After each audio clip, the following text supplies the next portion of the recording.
Shalom dan salam damai para belia serta saudara dan saudari yang dikasihi dalam Kristus. Bertemu lagi kita di dalam program online Komisi Belia Keuskupan Keningau. Hari ini kita memasuki minggu Advent ketiga dalam liturgi gereja yang bertemakan sukacita.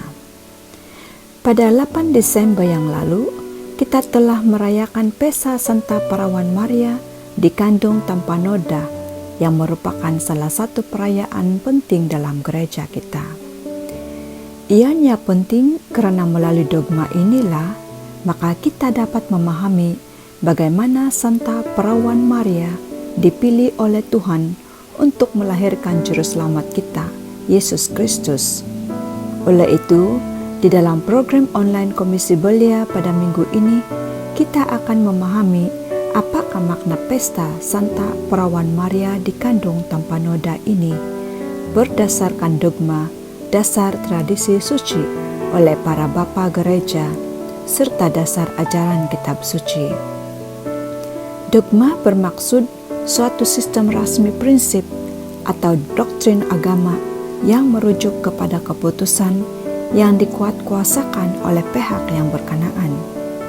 Pada umumnya, ia digunakan untuk beberapa kepercayaan kuat yang penganutnya tidak dapat membincangkannya secara rasional. Sikap ini dinamakan sebagai dogmatik dan sering digunakan untuk merujuk kepada perkara-perkara yang berkaitan agama maupun falsafah. Oleh yang demikian, perayaan Santa Perawan Maria di Kandung Tanpa Noda ini juga disertakan dan disokong dengan dogma agar kita sebagai umat Katolik lebih memahami lagi akan magisterium ini.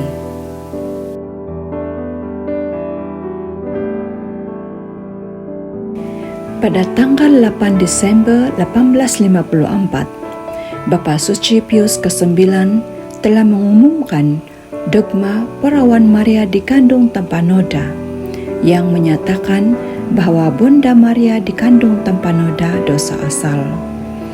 Di dalam pengumuman dogma itu, Bapa Suci Pius ke-9 menyatakan, dengan inspirasi Roh Kudus, untuk kemuliaan Allah Tritunggal, untuk penghormatan kepada Bunda Perawan Maria, untuk meninggikan iman Katolik dan kelanjutan agama Katolik, dengan kuasa dari Yesus Kristus Tuhan kita, dan Rasul Petrus dan Paulus, kami menyatakan, mengumumkan, dan mendefinisikan bahwa doktrin yang mengajarkan bahwa Bunda Maria yang terberkati seketika pada saat pertama ia terbentuk sebagai janin oleh rahmat yang istimewa dan satu-satunya yang diberikan oleh Tuhan yang Maha Besar, oleh karena jasa-jasa Kristus penyelamat manusia dibebaskan dari semua noda dosa asal, adalah doktrin yang dinyatakan oleh Tuhan dan karenanya harus diimani dengan teguh dan terus-menerus oleh semua umat beriman. Saudara-saudari, dogma ini sebenarnya bukanlah dogma yang baru muncul, karena ia sudah diajarkan oleh para bapa gereja sejak sekian lamanya, yakni abad kedua. Gereja Katolik tidak pernah mengubah, menghapus, atau menambah pengajaran deposit of faith yang ada padanya sejak dari gereja awal, namun terus menjaga dan mempertahankannya. Perlu kita ingat bahwa tradisi suci dan kitab suci bagi orang Katolik itu sama pentingnya karena berasal dari sumber yang sama, yaitu Allah sendiri. Dogma Perawan Maria dikandung tanpa noda ini telah dirintis oleh Bapa Suci Sixtus keempat pada abad ke-15 yang diteruskan hingga ke zaman Bapa Suci Pius ke-9 pada abad ke-19. Namun sesungguhnya ajaran ini sudah menjadi dasar tradisi suci yang diyakini oleh gereja serta para bapa gereja sejak di awal abad. Santo Irenaeus pada abad kedua memberi gelaran kepada Maria sebagai Hawa yang baru.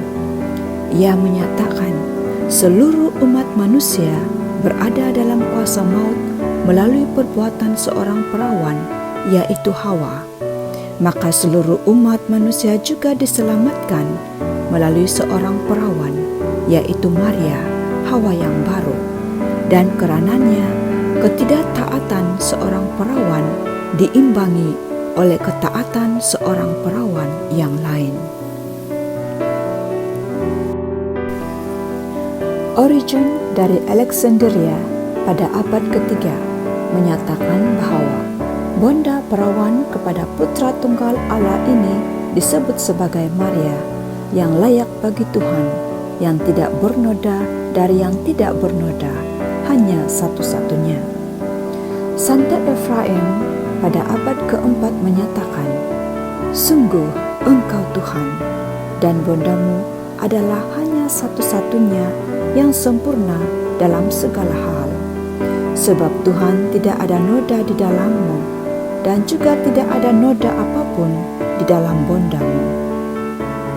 Santo Agustinus pada abad kelima pula menulis, kita harus menerima perawan Maria yang kudus. Tentangnya saya tidak akan pernah mempersoalkan jika kita membahas tentang dosa, karena hormatku kepada Tuhan, sebab dari Dia kita tahu akan betapa berlimpahnya rahmat untuk mengalahkan dosa, sampai sekecil-kecilnya telah diberikan kepada bonda Maria yang telah dipercayakan untuk mengandung dan melahirkan Yesus yang sudah pasti tidak berdosa. Dari sini, para bapa gereja menyimpulkan bahwa ketaatan sepenuhnya oleh Maria dimungkinkan oleh keseluruhan kemurniannya tanpa dosa asal.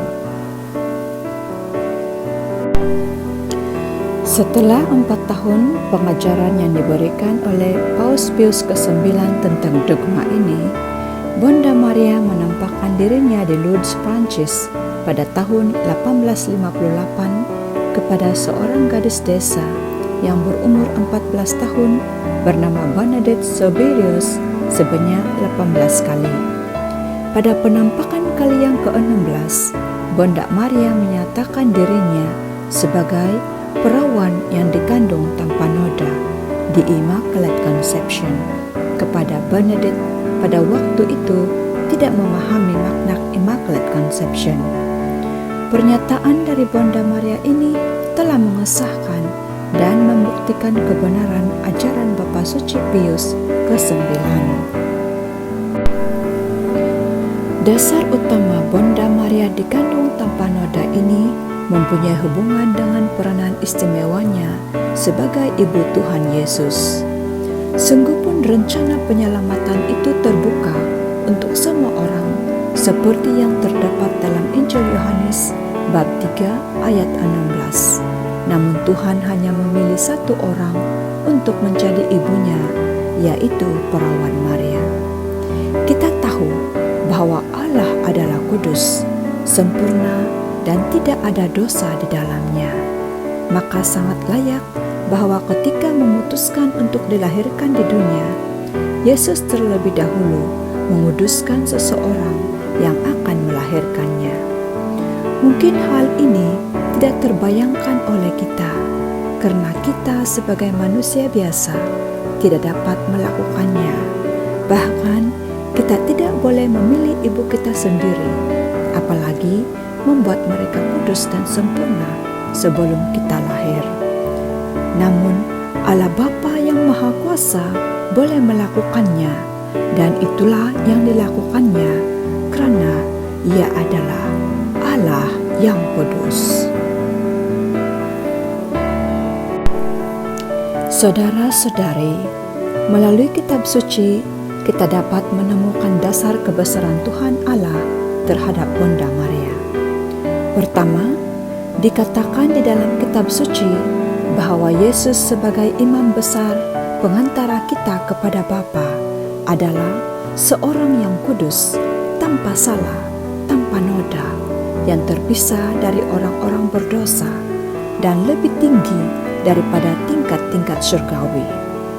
Maknanya, tidak mungkin Yesus dilahirkan oleh seorang yang berdosa. Sebab jika demikian, ia tidak benar-benar terpisah dari orang-orang berdosa. Karena itu, dapat difahami bahwa Bonda Maria yang dipilih Allah untuk mengandung dan melahirkan Kristus haruslah seorang yang tidak berdosa.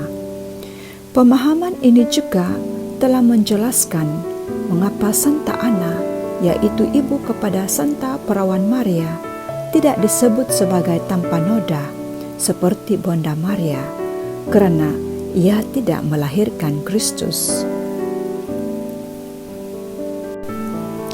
Kedua, Bonda Maria disebutkan pada awal mula sebagai perempuan yang keturunannya akan mengalahkan ular atau iblis dalam kitab Kejadian bab 3 ayat 15. Di sini perempuan yang dimaksudkan bukanlah Hawa, tetapi adalah Hawa yang baru. Para bapa gereja menanggapi ayat ini sebagai nubuatan akan kelahiran Yesus, Adam yang baru, melalui Bonda Maria, Hawa yang baru. Hal ini sudah menjadi ajaran gereja sejak abad kedua oleh Santo Justinus Martyr, Santo Irenaeus dan Tertullian, yang seterusnya dilanjutkan oleh Santo Agustin. Hawa yang baru ini berperanan berdampingan dengan Kristus sebagai Adam yang baru. Di dalam kitab Kejadian bab 3 ayat 15, Aku akan mengadakan permusuhan antara engkau dan perempuan ini, antara keturunanmu dan keturunannya. Keturunannya akan meremukkan kepalamu, dan engkau akan meremukkan tumitnya. Perempuan yang dimaksudkan adalah Maria, Hawa yang baru. Begitu juga dalam kitab Perjanjian Baru, ungkapan perempuan kerap diulangi seperti sewaktu mukjizat di Kana, di mana Bonda Maria meminta Yesus untuk membantu tuan rumah, serta saat di kaki salib Yesus ketika ia menyerahkan Bonda Maria kepada murid-muridnya. Pada kesempatan tersebut, Yesus mahu menunjukkan bahwa Bonda Maria adalah sang perempuan yang telah dinubuatkan pada awal mula dunia sebagai Hawa yang baru. Santo Irenaeus mengatakan, ikatan yang disebabkan oleh ketidaktaatan Hawa telah diuraikan karena ketaatan Maria. Apa yang diikatkan oleh perawan Hawa karena ia tidak percaya, telah dilepaskan oleh perawan Maria karena imannya. Para bapa gereja juga sebulat suara menyatakan, maut melalui Hawa, hidup melalui Maria. Oleh karena itu, sudah selayaknya Allah membuat Bonda Maria tidak tercemar sama sekali oleh dosa, supaya ia dapat ditempatkan bersama Yesus di tempat utama dalam pertentangan yang total melawan iblis.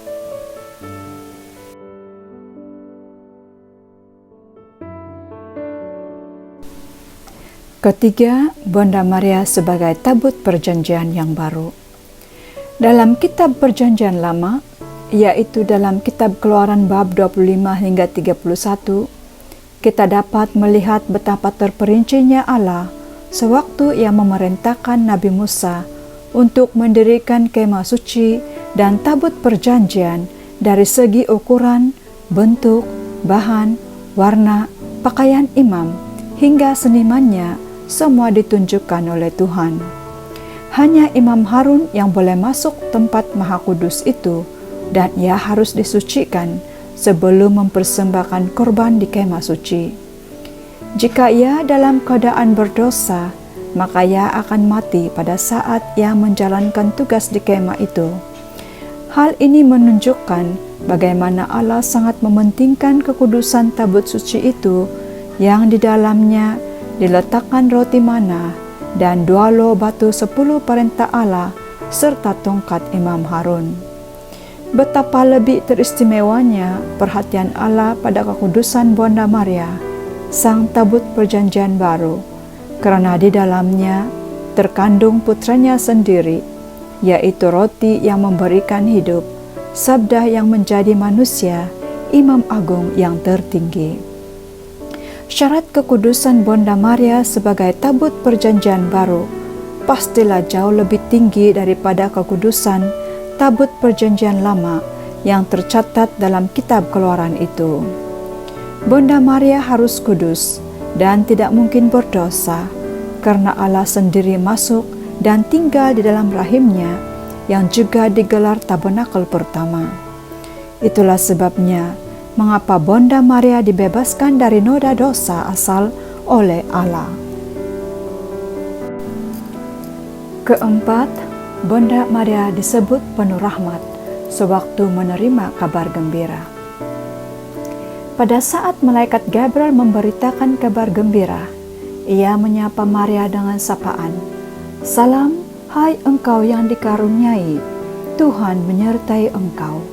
Atau di dalam bahasa Inggris, "Hail full of grace, the Lord is with thee." Kata "hail full of grace" ini tidak pernah ditujukan kepada sesiapapun di dalam Alkitab, kecuali kepada Maria. Jika kita melihat kembali dalam sejarah penyelamatan, Allah tidak pernah menyapa dengan salam kepada Abraham yang akan menjadi bapa segala bangsa, ataupun kepada Musa, salah satu nabi terbesar.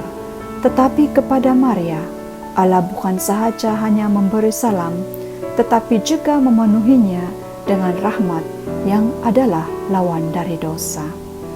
Dengan kata full of grace ini, maka kita percaya bahwa seluruh keberadaan Maria dipenuhi dengan rahmat Allah dan semua karunia Roh Kudus, sehingga dengan demikian tidak ada tempat lagi bagi dosa yang terkecil sekalipun. Kelima, dasar dari kitab Wahyu. Di dalam kitab Wahyu bab 12 ayat 1 hingga 6, kita dapat mengetahui bahwa Bonda Maria lah yang disebut sebagai perempuan yang melahirkan seorang anak laki-laki yang mengembalakan semua bangsa, yang akhirnya mengalahkan naga, yaitu iblis. Kemenangan atas iblis ini sudah pasti karena dalam diri Maria tidak pernah ada setitik dosa pun yang menjadi daerah kekuasaan iblis.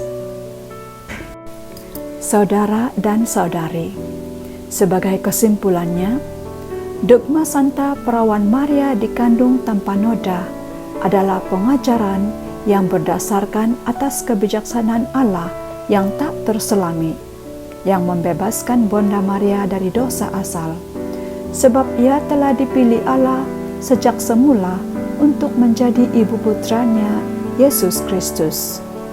Fokus utama dogma ini bukanlah semata-mata untuk meninggikan Maria, tetapi untuk menyatakan kerahiman Tuhan yang tidak terbatas dalam menguduskan Maria sebagai ibu yang mengandung dan melahirkan Tuhan Yesus di dunia ini.